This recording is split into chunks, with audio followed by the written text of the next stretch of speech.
Latest news updates కోసం ఇప్పుడే download చేసుకోండి media effects app. Welcome to media effects. Telugu cine ప్రియుల మదిలో నిలిచిపోయిన అందమైన అపురూపం సౌందర్య అద్భుతమైన నటనతో సినీ పరిశ్రమలో తనకంటూ ఒక ప్రత్యేక స్థానం సంపాదించుకుంది. డాక్టర్ కావాల్సిన అమ్మాయి నటిగా మారి కోట్లాది మంది అభిమానులను సంపాదించుకుంది. తెలుగు, తమిళ్, కన్నడం, మలయాళం, హిందీ భాషలలో అనేక చిత్రాల్లో నటించి మెప్పించింది. చక్కటి చీరకట్టులో నిండైన రూపంతో 16 తెలుగింటి అమ్మాయిగా కనిపించి అలరించింది. దశాబ్ద కాలం పాటు వెండి తెరపై సందడి చేసింది. అతి తక్కువ సమయంలోనే ఎంతో ఎత్తుకు ఎదిగిన సౌందర్య అనుకోకుండా హెలికాప్టర్ ప్రమాదంలో మరణించింది. 2004లో జరిగిన ఆ ఘటన ఇప్పటికీ సినీ పరిశ్రమకు తీరని లోటు. మరణించే సమయానికి సౌందర్య 2 నెలల గర్భావతి.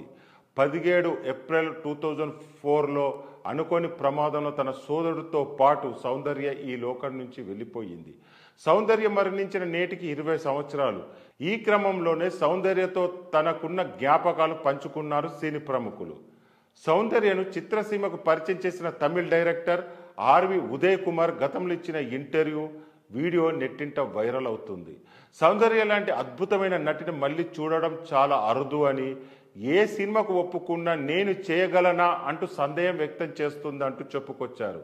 ఏడాదికి దాదాపు 10 సినిమాల్లో సౌందర్య నటించేదని, రజనీకాంత్ నటించిన అరుణాచల సినిమాకు ముందుగా కాల్ షీట్ కూడా ఇవ్వలేకపోయిందని అన్నారు.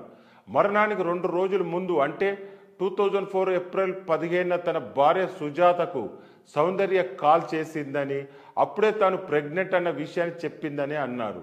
ప్రచారానికి వెళ్ళి వచ్చిన తర్వాత కలుస్తానని చెప్పిందని అన్నారు.